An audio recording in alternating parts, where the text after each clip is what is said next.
তুমি কি জানতে চাও গুচ্ছ বিশ্ববিদ্যালয়ে ভর্তি পরীক্ষায় চান্স পেতে কত মার্ক সেভ? অর্থাৎ তুমি যদি গুচ্ছ বিশ্ববিদ্যালয়ে ভর্তি পরীক্ষায় একটি সিট নিশ্চিত করতে চাও, কত মার্ক পেলে তুমি একটি সিট নিশ্চিত করতে পারবে?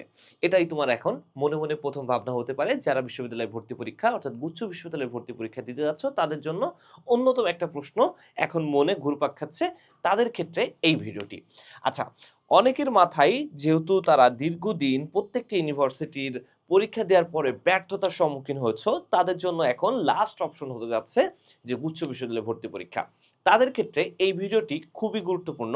কেননা তারা এখনো পর্যন্ত জানে না যে কত মার্ক পেলে তারা একটি সিট নিশ্চিত করতে পারে। শুধু তাদের জন্য এই ভিডিওটি।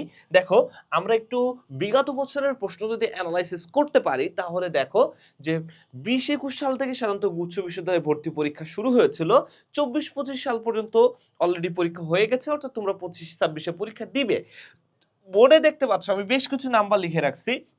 অর্থাৎ যারা ২০-২১ শিক্ষা বর্ষের স্টুডেন্ট ছিল, অর্থাৎ আমাদের ক্ষেত্রে যে বছর ১ম শুরু হয়েছিল, তাদের ক্ষেত্রে মাত্র 36 প্লাস নাম্বার, অর্থাৎ তুমি যদি 36 প্লাস একটা নাম্বার যারা হয়েছে, আমার বন্ধুদের ক্ষেত্রেও আমার যতদূর মনে পড়ে 36 নাম্বার পেয়েও একজন একটি সাবজেক্ট পেয়েছিল।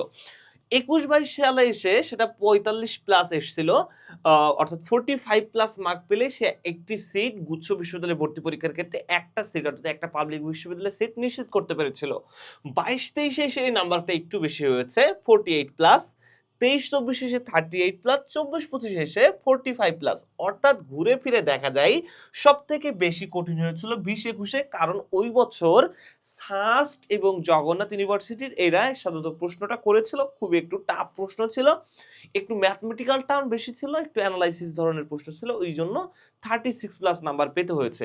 বাট বিগত বছরগুলোতে পরে আবার একটু যদি আমরা লক্ষ্য করি দেখা যায় 40 প্লাস বা 45 প্লাস মার্ক পাইলে তারপর একটা চান্স তুমি নিশ্চিত করতে পেরেছো। এক্ষেত্রে আমি বলবো যে এখন কিন্তু অলরেডি জগন্নাথ এবং সাস্ট কি হয়েছে বের হয়ে গেছে। অনেকেরই প্রশ্ন হইতে পারে তাহলে কি 36 পাইলে আমি একটা চান্স পাবো? নো। এই চিন্তা করলে তুমি কিন্তু আবার সুন্দর করে ধরা খেয়ে যাবে। এটার ক্ষেত্রে সমাধান হচ্ছে 36 প্লাস নয়, এই বছর যদি আমি একটু বলি সেটা হচ্ছে 50 প্লাস মার্ক তুমি যদি নিশ্চিত করতে পারো তাহলে একটা চান্স বা একটা পাবলিক বিশ্ববিদ্যালয়ের সিট তুমি নিশ্চিত করতে পারো। 100% আমি এতটুকু কনফার্ম তোমাকে করতে পারি। কেন? কারণ জগন্নাথ ইউনিভার্সিটি, সাস্ট বেশ কিছু গুরুত্বপূর্ণ ইউনিভার্সিটি অর্থাৎ টপ লেভেলের কিছু একটু ইউনিভার্সিটি যারা কঠিন বা হার্ড কোশ্চেন করে থাকে তারা কিন্তু গুচ্ছ থেকে বেরিয়ে গেছে।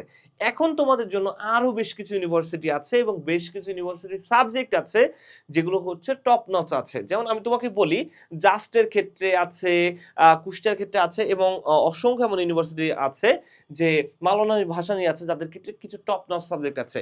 এখন তোমাদেরকে বলি 50 প্লাস মার্ক তুমি যদি নিশ্চিত করতে পারো তাহলে তুমি একটা পাবলিক ইউনিভার্সিটির সিট নিশ্চিত করতে পারো। কিন্তু অনেকের ক্ষেত্রে যেটা সমস্যার সম্মুখীন হয়ে থাকে, চান্স পাওয়ার পরও তাদের মনে একটা অন্যরকম প্রশ্ন ঘুরপাক খাইতে থাকে যে আমি কোন সাবজেক্টে পড়বো।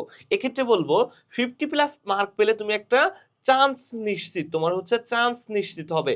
বাট তুমি যদি একটু সাবজেক্ট ভালো লেভেলের সাবজেক্ট পেয়ে পড়তে চাও, যেমন ফার্মেসি, সিএসসি এই ধরনের সাবজেক্ট নিয়ে পড়তে চাও, তাহলে তোমাকে অবশ্যই 65 প্লাস মার্ক নিশ্চিত করতে হবে।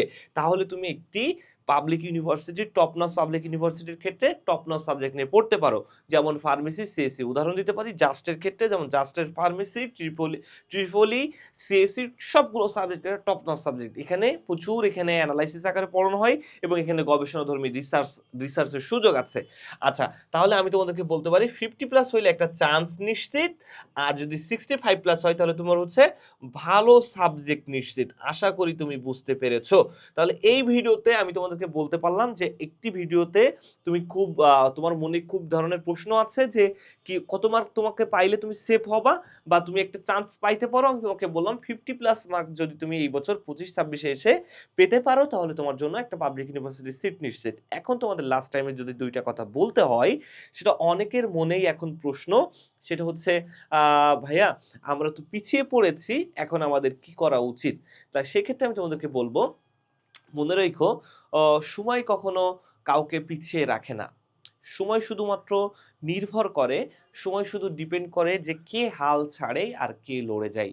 তোমার এখন সময় হচ্ছে সবকিছু ভুলে গিয়ে তোমাকে হচ্ছে লড়ে যাওয়ার সময়। সময় মনে রাইখো শুধু এই কথাটাই, সময় কখনো কাউকে ফেলে রাখে না। সময় আ দেখে বা সময় দেখতে চায় যে কে লড়ে যায়। তোমার পরিচয় হোক, ইউনিভার্সিটি তোমার কোনো পরিচয় না।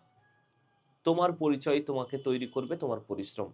মনে রাখো ইউনিভার্সিটি কোনো পরিচয় না। তোমার পরিচয় তৈরি করে দিবে তোমার পরিশ্রম। হাল ছেড়ো না। তুমি একটি অন্য পথ বেছে নিয়েছো। তুমি একটা অন্য রাস্তা হেঁটে নিয়েছো। এই রাস্তাই তোমার পরিচয় তৈরি করে দেবে। এই বিকল্প রাস্তাই তোমার দিন শেষে অন্যতম পরিচয়ের বাহক হিসেবে তৈরি করবে। আশা করি পাবলিক ইউনিভার্সিটি একটি সিট নিশ্চিত করার পরে তুমি এসব কিছু সকল কিছুর লাঘব তোমাকে টেনে দিবে।